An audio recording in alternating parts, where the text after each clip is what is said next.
તને ક્યાંથી માણસ સમજાય? કારણ કે બાર ગૌ સુધી પશુ કે પક્ષી કે મનુષ્યને તું સમજો નથી અને અત્યારે તને ક્યાંથી માણસ સમજાય છે? માણસ સમજાય છે ગુરુજી. નહીં ભેરો, તને કઈક બીજી મેક આવતી હશે, માણસની મેક નથી આવતી.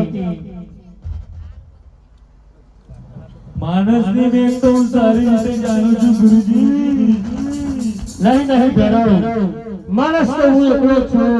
કારણ કે ભેરો માણસ તો નથી, પણ હું જાતે જ માણસ છું. તને હવે ધ્યાન હોય તો ભેરો મને ખાઈ જા. નહીં માનો